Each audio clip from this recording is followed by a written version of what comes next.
Hello, I'm Ed Rabyd, otherwise known as the Rabyd Atheist, a former pastor turned atheist and now compassionate anti-theist. Welcome to my channel. You are free to like or dislike the videos as you see fit, so feel free to hit those buttons. Feel free to comment below, and I would appreciate it if you would subscribe to the channel and hit your notification bell for more content as it is released. You're also free to share my videos as much as you like. I would appreciate any um, promotion of the channel in any way, shape, or form. It's always a good thing to do for me, and so I would have a heartfelt thanks for that. My videos have a tendency to be about religion, theology, the Bible, politics, atheism, and mostly, if I do deal with a political issue, it's all about church separation from state here in the United States, something that is very near and dear to my heart. So there is that, and when I do talk about religion and theology, it tends to be in the eyes of somebody who's become an atheist after being in that for quite some time, being in Christianity and being a pastor and a minister. So that's my perspective as I come to it. This is part 4 of my series on the Ten Commandments called The Ten Commandments Suck, and I'll leave a link to the playlist above my head in the description. Well, not necessarily in the description, but above my head. We're at the point in the first 10 commandments in Exodus chapter 20, where we've reached verse 13. I've dealt with all the other commandments up to this, commandment 1 through 5, and now we're at commandment 6. It's at this point that the 10 commandments doesn't give a lot of explanatory notes as far as why the commandment is given. With others, it's because God created 6 days and rested on the seventh. That's why we have a Sabbath day, and so on and so forth. So, but we get to this point, and there's not a lot of explanation for the commandments. So I kind of have to jump ahead and jump around the Old Testament a little bit to kind of get a better understanding of each commandment as we go. But the next one, commandment number 6, Exodus chapter 20, verse 13 says, "You shall not murder." I'm using the New American Standard Bible, but others say, "Thou shalt not kill," murder. The real problem with killing in the Old Testament, and I would make this case as a theist, and I would still make it as an atheist, is that the biblical term of killing is varied depending on who's being killed, what's being killed, and how it's being killed, which actually does reflect modern law. There is a difference between murder and manslaughter, for instance. Manslaughter is usually where you kill somebody recklessly. You didn't really intend to kill anybody, but you did something that led to their death, and therefore there is a punishment for being reckless. But murder is more willful intent, and then you have to distinguish, for instance, whether it was a premeditated murder or it was just a heat of the moment, a passion of the moment murder. Those things have different variation. And the Bible is kind of like that. There is a distinction between murder and, say, killing in war. There is a distinction between premeditated murder and manslaughter as well. I think one of the laws has, if you don't put a railing around the top part of your house and somebody falls off and dies, that's manslaughter. If you pushed them off the top of that roof, it's murder. And that's the distinction. One is negligence, and the other one is more of a willful, deliberate act. So there's a lot of different words for killing in the Bible, and so it's no surprise to me, and it's not a bad translation to call this "you shall not murder" rather than "you shall not kill." It's not a prohibition against killing; it's a prohibition against willful intent to kill and then carrying out that intent to kill. That's what murder is. And the only commentary I'm really going to offer about this, because I don't really disagree with the concepts behind killing and murder in the Bible, because it is very nuanced and it's very well thought out. It's just that some killing does seem to be a little bit less punishable, and it's a little bit weird. For instance, if you beat a Hebrew slave and they die or suffer some sort of permanent injury, you either have to free them or you have to pay a price for their death, but you don't necessarily die yourself. There's some notable exceptions at times that seem kind of odd and strange. And in the case of this case of murder, we know that God is not preventing the idea of killing in war, because later on in the law we have laws about how to divide the spoils during war and how to conduct oneself during a war. We also know we're not dealing with self-defense, we're not dealing with manslaughter issues, because those laws tend to be separate and they do tend to work a little bit differently. The real problem here with this law is mostly people's attitude about it being in the Ten Commandments. You'll hear people say, we wouldn't know it was wrong to murder if it wasn't for the Ten Commandments to say, you shall not murder. I hear this all the time. There's a couple objections to this. Number one, there are laws older than the law of Moses that we have recovered that prohibit murder. I mean, what do you do about, say, the laws of the Chinese, who had never heard of the laws of Moses until much, much later? And all of a sudden you look at their laws and they say, well, it's really a bad idea to kill somebody and there should be punishments related to killing people. It seems to be more of a universal human constant that people understand it's bad to kill other people. In fact, when you look at some of the statistics on murder, one of the most interesting characteristics that I see is that a good chunk of murders are committed because the murderer thinks he's doing something right, that the other person is evil or bad and therefore needs to be killed. It's really a moral justification most of the time for murder, and you can look that up for yourself. It's just something that I studied and took note of in a couple psychological articles, which I don't remember, but it's just an interesting thought that most murders are not committed just because somebody's being a jerk. The fact is, as a social species, what we have learned is we have learned that I don't want to be killed, so therefore I'm not going to kill anybody else. It's this idea of giving other people the same rights that you would expect for yourself that is fairly universal. It's in almost every religion. It's in many moral and ethical philosophical codes. What we have learned is it benefits our survival to be concerned with other people's survival. And the most negative form of not being concerned about somebody else's survival is wanting to kill them, wanting to be the means of their destruction and their own survival. Well, people who go around doing this tend to be ones that are opposed. We also kind of developed this in our tribalism because, some tribe will come and try to attack us and kill us, and we will want to attack them and defend them. We start to begin to develop the idea that maybe if we just didn't kill each other and tried to figure out more peaceful solutions, we'd all survive instead of a whole bunch of people dying on the battlefield or whatever. And slowly but surely, the idea of killing and murder becomes distasteful to us because it's antithetical to our own survival.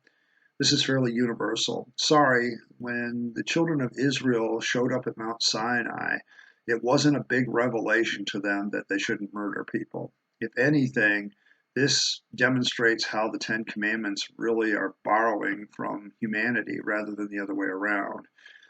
Human beings, I think, have an innate sense of their own survival, and so therefore they respect other people's survival because they want their own respected. And so this commandment really doesn't help us other than, yay, somebody else said that they should murder, as if nobody else knew that in the first place. Exodus 20, verse 14, you shall not commit adultery. Boy, this one's a tough one for me personally.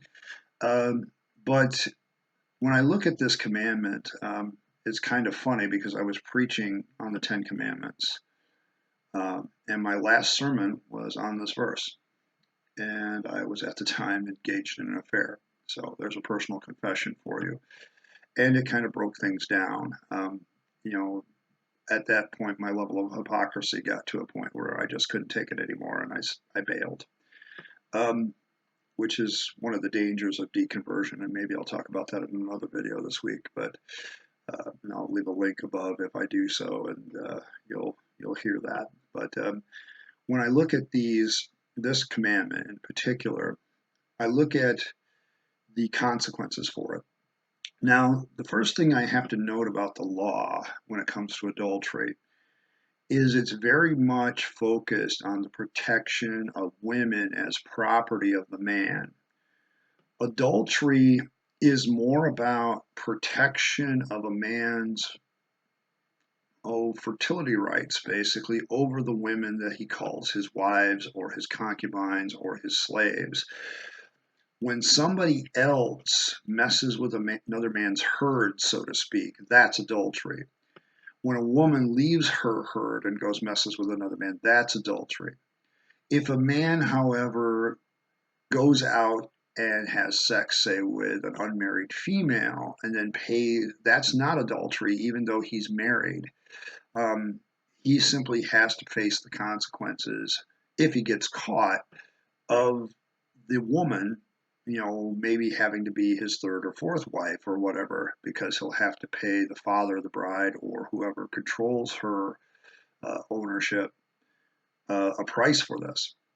So when I look at this commandment, one of the things I have to notice, somebody who has read the whole law several times, is that it's mostly about protecting a man's right to his property, most notably the females that are considered his property.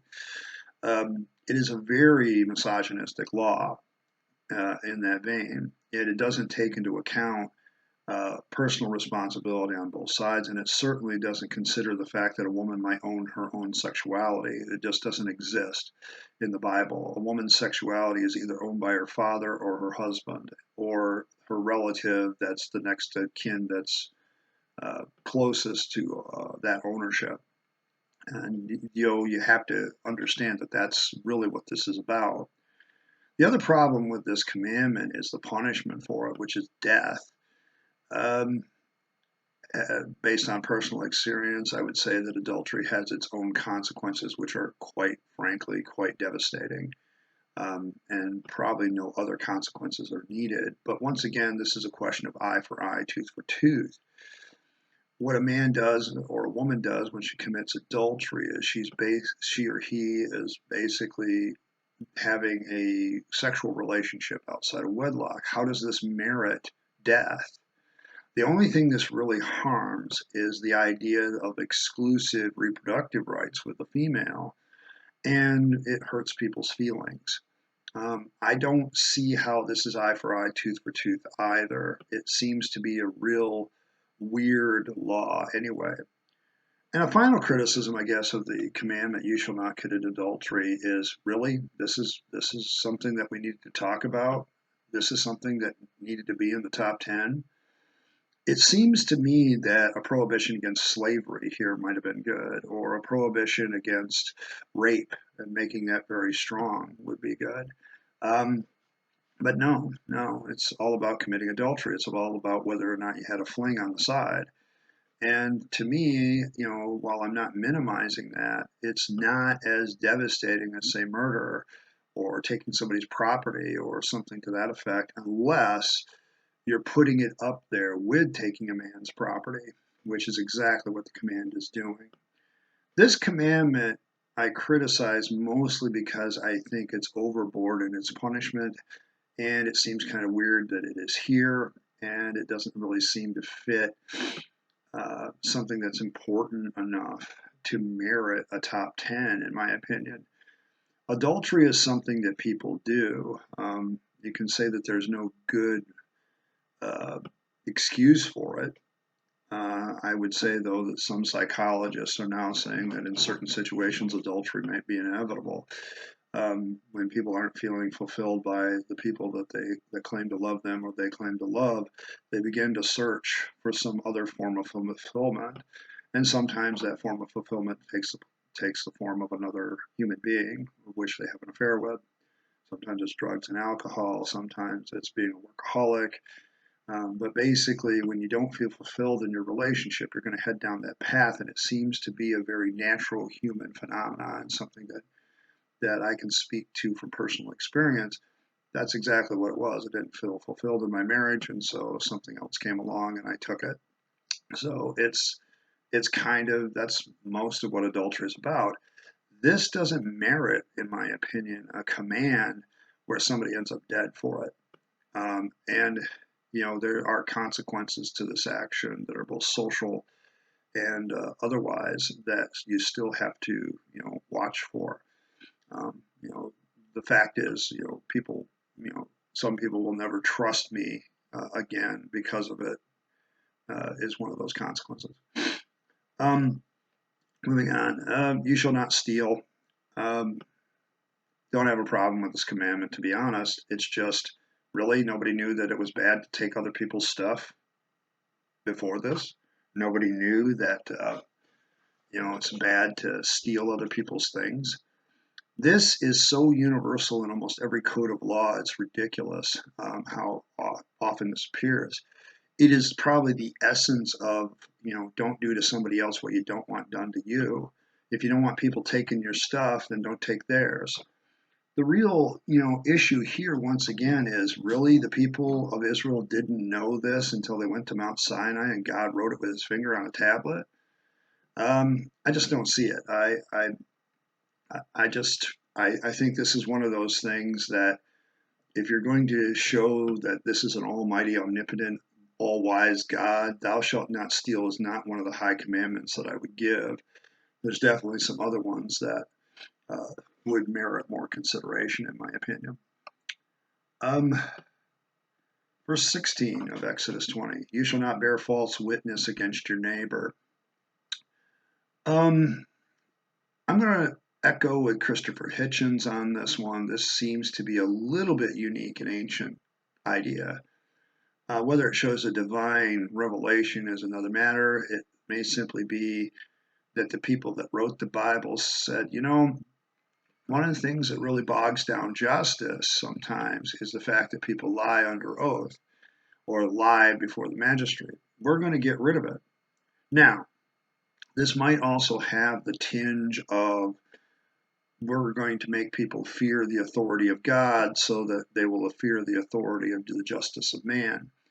This may very well be what's going on here. But at the same time, it's not a bad commandment. And I would echo with Christopher Hitchens again that it seems to be a fairly high and very interesting idea for the ancient world that perjury is one of the 10 Commandments, that we shouldn't be lying when we're giving testimony in court. And it is probably this idea that actually does stem into American law and culture and Western culture, because otherwise you don't really see it. You do, however, see in a lot of other ancient codes outside the Bible the idea of honor, that a person's honor should be valuable. And so, along with that idea of honor and respect, perjury might be present there and maybe just assumed.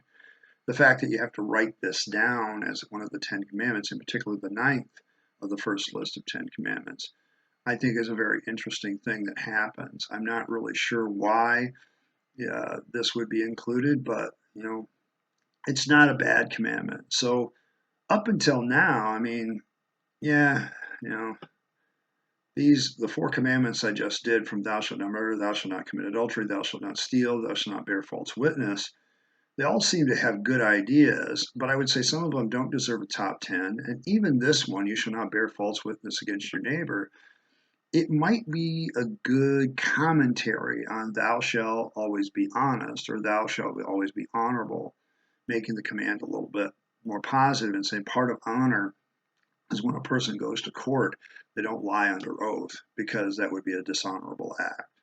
And it seems to me that that would be a better way to put it. The other thing that I could say at this point is, that thou shalt not steal, thou shalt not commit adultery, thou shalt not, murder. All of these could have been put in, and humanity recognizes this. Don't do to other people what you don't want done to yourself. If you don't want people to steal from you, don't steal from you. If you don't want people to kill from you, don't kill from you. If you don't want people to cheat with your spouse, then don't cheat with theirs. It becomes a real interesting thing that you could sum up and put into one real central commandment of just being honest and honorable. And it doesn't seem that we really need all these extra commandments to pull that off. And so when I look at this list, it shows to me a flaw in the fact that it's probably written by a human being again. It seems like God Almighty, being who he is and understanding humanity as well as he is, could have made this much more simple. Now, some would argue that maybe God did make it simple when he talks about, love the Lord God with all your heart, soul, mind, and strength, and love your neighbor as yourself. This seems to sum up the law of the prophets, as Jesus would say in the New Testament. But it doesn't change the fact that what we have here is a list of commandments that any human being could come up with. These are not inspired by God. They are not God's words. They are inspired by a group of people who are trying to order a society. And as we discussed in some of the other parts of this series, they're trying to order a society based on fear of authority. And so you create commandments and then create a reason to fear them, mostly that the punishments are severe, more severe than they need to be for justice sake. And you create an omnipotent sky daddy in the sky that's going to zap you with lightning bolts if you get out of line. And the law is very much like that all the way through. And when you look at these 4 commandments that I just finished with today, you're going to see that a lot of the counter laws, if you read the rest of the Old Testament, are about enforcing this fear, about enforcing punishments that are way above and beyond, that are just going to make the situation even worse. For instance, if somebody steals, they have to return the item or replace it with its financial value, plus double that on top of it. And if they can't afford to pay, then they end up selling themselves as indentured servants to the person that they've stolen from. Boy, I wonder what could go wrong with such a relationship. At this point, I'm going to kind of stop and hit past my 20-minute mark for this video, and I'm going to pick it up with the 10th commandment next time. But I just want to thank you once again for coming by and enjoying this discussion on the 10 commandments, and this has been part 4, and I've covered Exodus 20, verse 13 through verse 16. 4 very short commandments, but all having major implications on whether or not the Bible is inspired or not. I want to thank you for coming by once again. Just a reminder that comments have a way of influencing and determining the content of Friday's videos, and I will respond to them when I can. Videos are uploaded usually Monday, Wednesday, and Friday. Sometimes there can be variations on that depending on my schedule for the week.